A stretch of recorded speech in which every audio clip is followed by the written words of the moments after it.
Good afternoon, Sault Ste. Marie and Algoma. Welcome to Special Report for Thursday, August the 6th. I'd like to thank KC Securities for sponsoring Special Report. Thank you very much to Dan and the whole team over there. We're waiting for Premier Ford right now. He's going to be joined today by Christine Elliott, who's the Deputy Premier and Minister of Health, and Jill Dunlop, who is the Associate Minister of Children and Women's Issues. But before we go there, we're going to go over to Dan for the weather forecast. What's going on, buddy?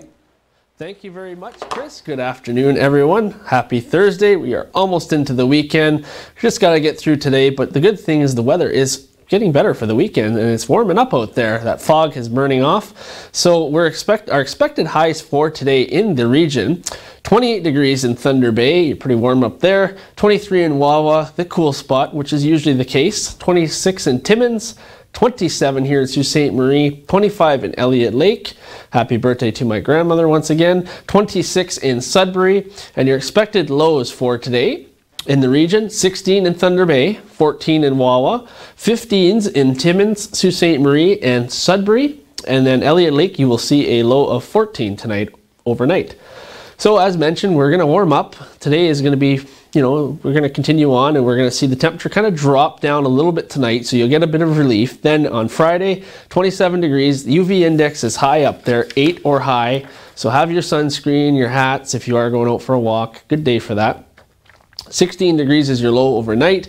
Saturday, the heat's continuing, and the humidity on Saturday as well. We are going to see a high UV index that day when the sun is out, but you are going to see a shift in the temperature as well as what's going to happen overnight into Sunday, as we may see some showers and a thunderstorm. Right now it's about 30 to 40%, so not too much going on in that aspect, but we will track that as it gets closer. We'll probably have a better outlook for you tomorrow before the weekend.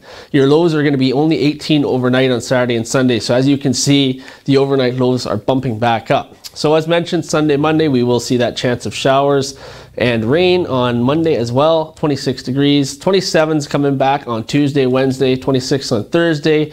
Nice and sunny on those days, and mainly cloudy on Thursday. And your overnight lows are 16 to 18 degrees.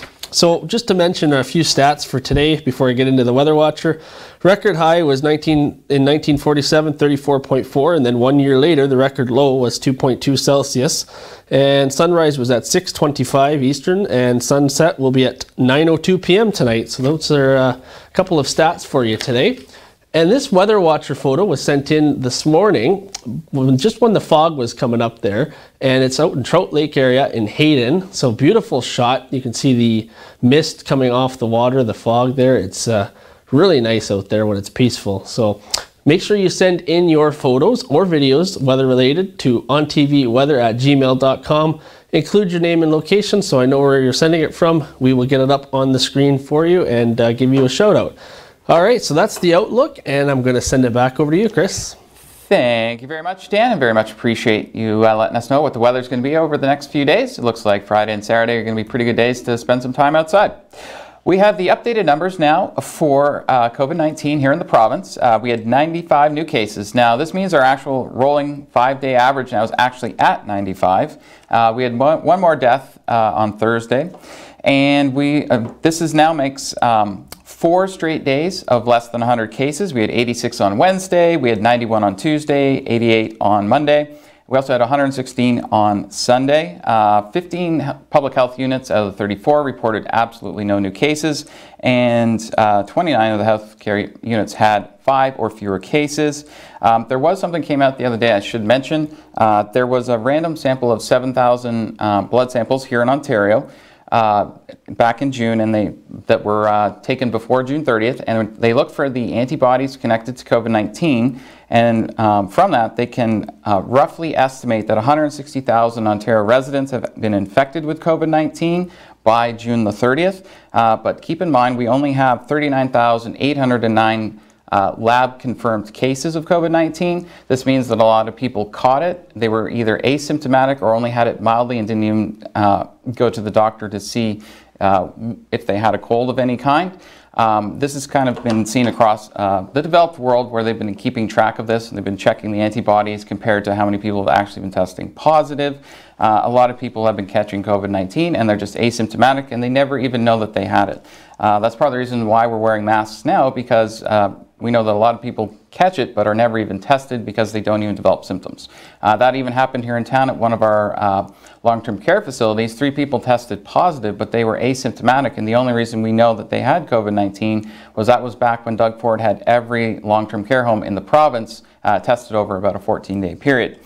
Now, they did 26,000 tests in the last 24 hours, and we're continuing to see a trend that people under the age of 40 are at least 60% or more of the cases. This is now a weeks-long trend. We're going to be approaching about 2.5 weeks now, where 60+% of the cases have been in people under the age of 40.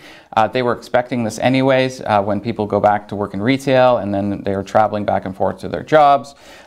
They were expecting to see more cases in younger people at that time. Ottawa led the way in infections yesterday with 19 new COVID-19 infections. Toronto had 30, Peel had 7, York had 1, and Durham had 2. We are now only with 71 people across the province in the hospital. 29 of them are in the ICU, and 13 are on a ventilator. That's the lowest number on ventilators since back in March. So things are trending in the right direction, even as we have entered to stage 3. Alan Thicke, many of you will remember him from being the father on the show Growing Pains, but what you might not know is that he actually composed over 40 theme songs for television shows over the years. And he is originally from Kirkland Lake, and he is being honored by the Canadian Songwriters Hall of Fame for 3 of those songs. He wrote the songs to the show Facts of Life, Different Strokes, and also the game show Wheel of Fortune. His son, who's also a singer, Robin Thicke, will be going to the induction ceremony and accepting it posthumously for Alan Thicke. The UK bought a lot of masks back and spent £252 million, or about 332 million Canadian dollars, to buy 50 million masks that ended up being unusable. They were part of a contract between a company called Ayanda Capital and the UK government. Now, 150 million masks from that company were useful, but 50 million of them were not because they did not have the proper head loops to be used in the hospital. They were only ear loops and they didn't fit tightly enough. So they're investigating how that happened, but this was at a time back in March when everybody was scrambling for personal protective equipment, and unfortunately they bought a bunch of masks that were not useful. And then finally, Donald Trump was on Geraldo Rivera's radio program yesterday, and he said that he was asked about a coronavirus vaccine.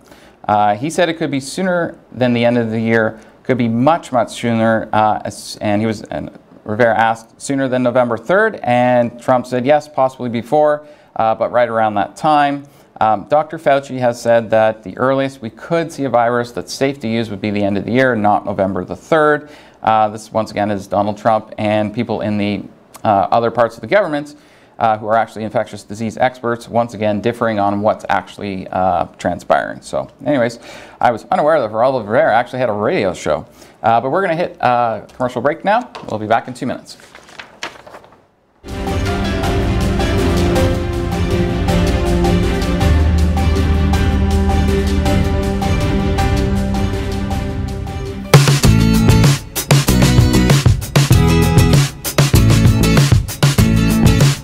The economy is restarting.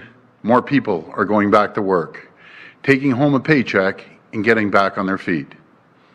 After months of everything shut down, everyone is looking to resume a little more of a normal life. But they can't do that if they don't feel safe. Recently, I've been concerned about reports of criminal activity impacting our tow truck industry, increased incidents of domestic violence, and shootings in our communities. It breaks my heart to hear the things like earlier this month, 6 shootings within 24 hours in Toronto. It's wrong, it's unacceptable, and it has to stop. My message to the criminals out there hasn't changed. We're coming after you, and we'll throw the book at you, and we're going to put you behind bars. We're going to keep up with the fight against these crooks who rob victims of their dignity and safety, and who rob our communities of the chance to rebuild. And today, we're taking $6 million, that's $6 million that our brave police officers across the province have taken from the hands of the bad guys. And we're investing that money over 3 years into 21 projects to combat gun and gang violence, to combat human trafficking, and to combat sexual and domestic violence in all its forms. Our police are using this funding for important work across the province. South Simcoe Police Service will be training their officers to gather intelligence on gang members and activities, and combat organized crime in their communities. The Toronto Police Service is expanding Project Engage to work closely with 12 neighbourhoods to help divert our young people from gangs and go after the thugs who are recruiting them. And then there's the Spirit of Hope project, run by the Treaty 3 Police Service in Kenora, to build community awareness of sexual violence and human trafficking and reduce incidents of crime against Indigenous women and girls. And these are just a few examples. Too many of our young people are being recruited and preyed on by these gangs. Too many of our young women and girls are preyed on by human traffickers. It's disgusting, and we're going to work with our police partners to intervene earlier and stop these heinous crimes. I want to thank all of our officers and police staff who have been out there during this pandemic keeping our streets safe. They're absolute champions, and I support our police 100%. And I am working with our all-star team at Queen's Park to make sure every young person in this province has a fair shot at reaching their full potential, no matter their race, creed, or background. My friends, we will rebuild a province without fear, with safe streets and safer communities, and with more prosperity and opportunity than ever before, for our young people, for our communities, for everyone. Thank you, and God bless the people of Ontario. Now I'll hand it over to Minister Dunlop.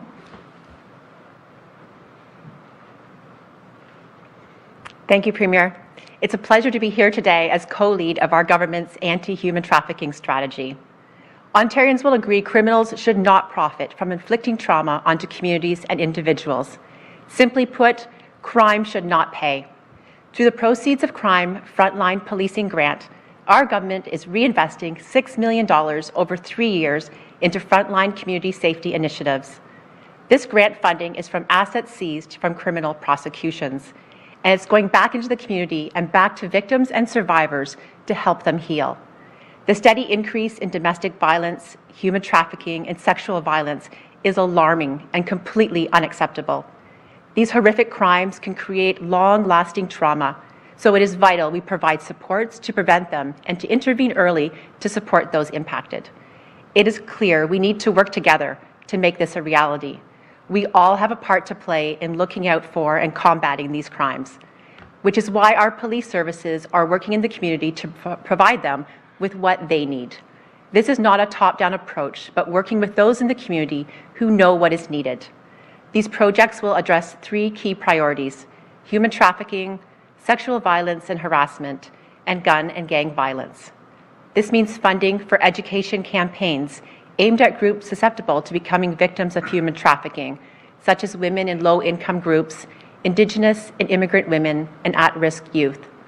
Training for frontline officers responding to victims of sexual and domestic violence, and resources for survivors of sexual violence and human trafficking. Today's announcement is one more step forward to supporting our commitment to protect children and women, end violence, exploitation, and abuse, and get guns and gangs off the streets in our communities. Public safety and supporting victims and survivors is and will always be a top priority for this government. Thank you. Well, before we take questions, Christine, I'd just like to give a shout out to some incredible people that I made a pit stop over at West Park Healthcare Center in New York. And these are the greatest PSWs. I just got a massive spot in my heart for these PSWs.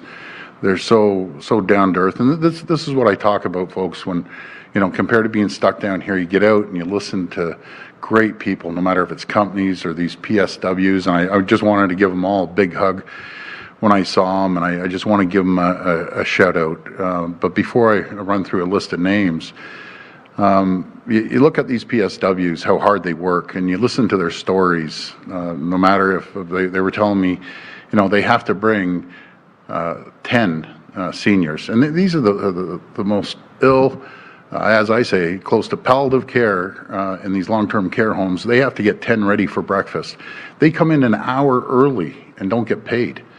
You know, that's just not right. They need more. They need more support, and we're going to give them more support. They also, I love one of the PSWs came out and said, you know, I need more work. I'm a single mom. I have rent to pay. I got my kids to take care of. And I said, how many hours do you work? And they said, bi-weekly, 75 hours. And I'm thinking, okay, that's almost 40 hours a week. But don't you love that attitude? Someone that actually wants to work. Doesn't sit there, none of them have their hand out and saying, here, you know, I want something for nothing. You know, I can sit at home. They aren't saying that. They're actually saying, I want to work more than 40 hours. I want to get time and a half. And then a dietitian, PSW came out, or maybe a nurse, and said, hey, I want to get overtime. But what a great attitude that is. We are so fortunate to have these PSWs. And as far as I'm concerned, I know I talked to the Minister of Health, and I know I might open a can of worms, but they are grossly underpaid, in my opinion, and under the ministers. And I know the next question from the media is going to be, what are you going to do about it? Well, we'll sit down. We're going to come up with a solution to support these people. They're underpaid. As far as I'm concerned, they're overworked. And I just want to tell you how grateful I am. I know this is very personal to myself and Carla, and it's personal to the minister too. She talks to these folks every single day. So I just want to tell you, we have your back. Give us some time. I'm there to support you, and I just appreciate everything you're doing. So a quick shout out, and hopefully I don't miss any names here. So a shout out to Marilyn. You're fabulous. Marilyn was kind of like the commander-in-chief there. So Marilyn, Avis, Marie, Gloria, Susan, Dorothy, Lisa, Adme, Gwen, Cynthia, Grace, Devaline, and Arnola, and Shiyu, and Nab, and Kamisha, Yvonne, Teresita, I think Teresita, I apologize, Ali and Juliana, and Katie and Vanette. These are wonderful people, all came out and said hello. I love our PSWs, and we'll be there to support you. So sorry for the little delay, but it's important, so important to recognize these people. And it's hard to pick and choose because we have phenomenal frontline workers. We have the nurses that are just busting their backs, the docs, the frontline, all frontline healthcare workers. So I love all of them. I just want to clarify that, and we're ready for the questions now. We'll go to the phone line for questions. Just a reminder that it's one question and one follow-up, please. First question comes from Michelle McQuiggy from Canadian Press. Please go ahead. Hi, Michelle. Hi, Premier. I'm picking up where yesterday left off and asking a bit about education. Absolutely. The hospitals that put out the plan that you say formed the basis of the return to school plan put out a statement late yesterday. You've been saying all along that you're following their advice, and indeed there are many aspects of their plan that are part of the provincial strategy now. But they do emphasize the need for small class sizes and physical distancing. What is it exactly that made your government decide not to follow that particular piece of advice, and do you plan to revisit that in light of the fact that they're pushing back? Well, let's be very, very clear here. I want to get as small classrooms as possible within certain parameters, and we did take their advice. And yes, I could sit back and say, yeah, could we have five to a class? But let's make no mistake about this. We have the best plan, bar none, over any province. All the other provinces are shouting and screaming saying we want Ontario's plan. But I'm going to hand it over to the expert that was instrumental in putting this plan together through the guidance of Sick Kids and other professionals. But I can tell you, I'll always take the advice off world-class pediatricians and infectious disease experts over head of any union or head of union stewards, because that's a little bit of politics are being played here. And I'll always take their advice, and we are going to do everything we can. As we said, we had $30 million for additional staff, and we have $50 million additional dollars to put 500 nurses in the schools. I could go on and on, but I'm going to let the minister run through this with you. Thank you.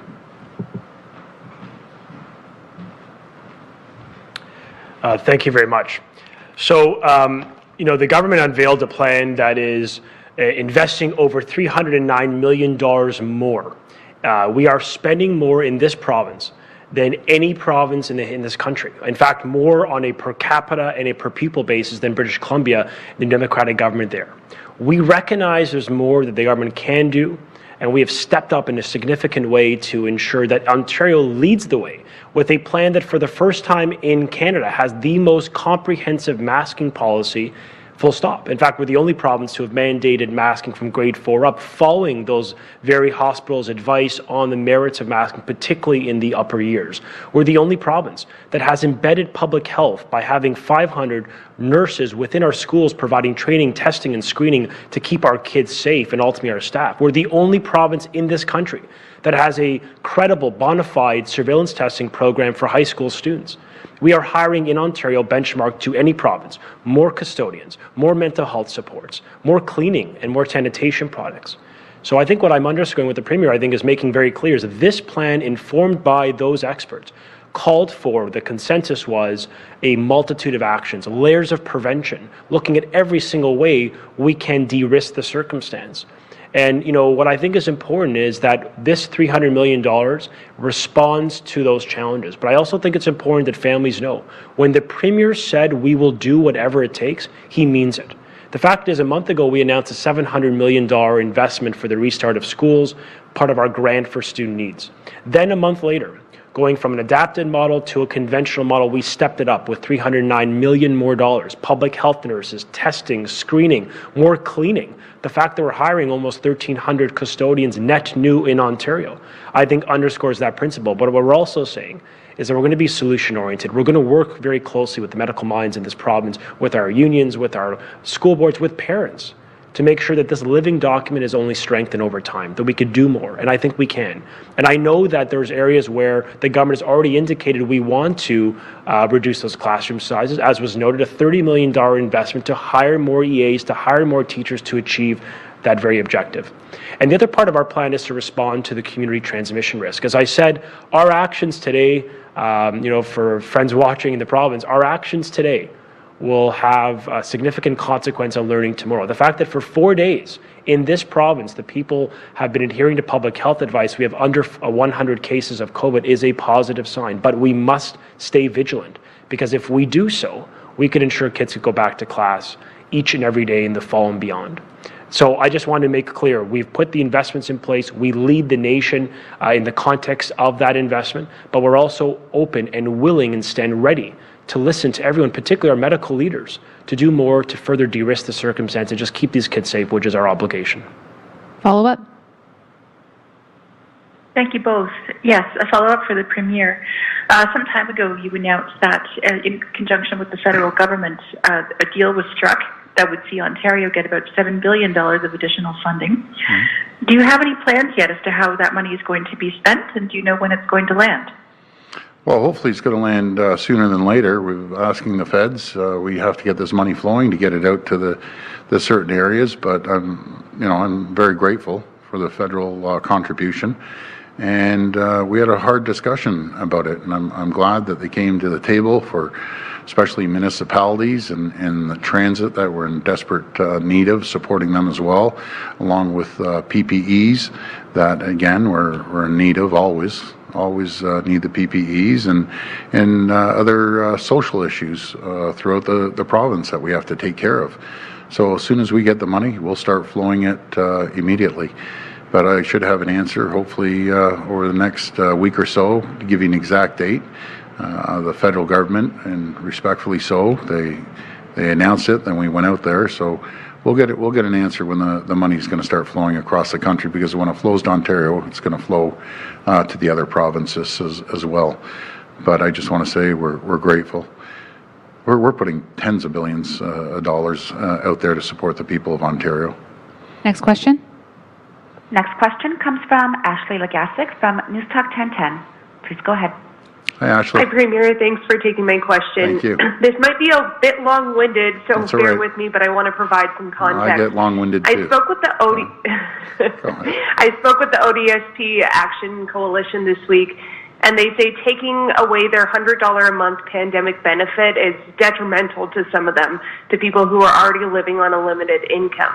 They say their costs have gone up during the pandemic, having to take Ubers more frequently because they're afraid to use public transit, getting grocery delivery for those who are immunocompromised.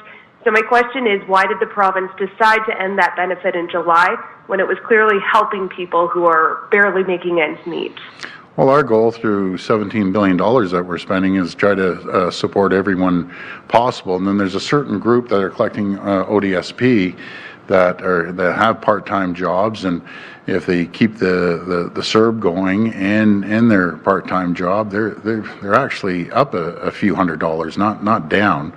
But I understand people are struggling. I get it. I fully understand, and we're doing everything we can to support everyone across the province. And the best way to help people on Ontario Works or ODSP, if they're healthy and they're able to work, get them a job. Help get them a job. And speaking of jobs, by the way, I've been hearing from a lot of employers that they have a tremendous amount of jobs available, and people just aren't coming back to work because of the CERB. That's concerning. I understand it, but it's concerning that people aren't going back to work. I hear more and more now that people have the jobs available, but people aren't showing up. So that's concerning. But we're going to be there to support people right across the board, no matter if you're on ODSP, Ontario Works, or any area. We're doing everything we can to support these folks. Follow up. And I guess my follow-up would just be on that last point you touched on. If I could get an idea of what kind of industries are you hearing that from, that people aren't coming back to work? Is it across the board? Is it certain industries where they were making less than what the CERB provides? Well, that's a very good point that you mentioned, because the CERB's $2,000, and their job might be paying $2,500 or even up to $3,000, and some people, not all, some people are sitting back thinking, I'm going to take the rest of the summer off and I'll collect the $2,000 and not worry about the additional $500 I can make. But I've just been hearing it more and more right across the board. When I was in Niagara region, a company was mentioning to me, almost every company that I speak to is saying we have positions, so we just need people to get back to work. I believe in supporting the people that need help, especially through this pandemic when we had to shut everything down. I get that. But now when we're opening up and we're going into stage 3 and companies are calling you back, I encourage you to go back to work, because legally, if they call you back and you don't come back, then you lose your job. That's up to the company, but you won't have a job anymore. Someone else will fill you those shoes, and CERB's not going to last forever, as we all know. So I encourage everyone, when possible, go back to work. And I realize it's not always possible, but if you're healthy, go back to work. Next question. Next question comes from Laura Stone from the Globe and Mail. Please go ahead. Hi, Laura. Hey, Premier. There's a growing call from the opposition, from parents, from educators, to lower elementary class sizes to at least 15 kids per class. I'm sure you know this. And they say there's creative ways to do this, teaching in gyms, libraries, outside, or unused buildings. Have you given any consideration to this, and do you think it's at all possible?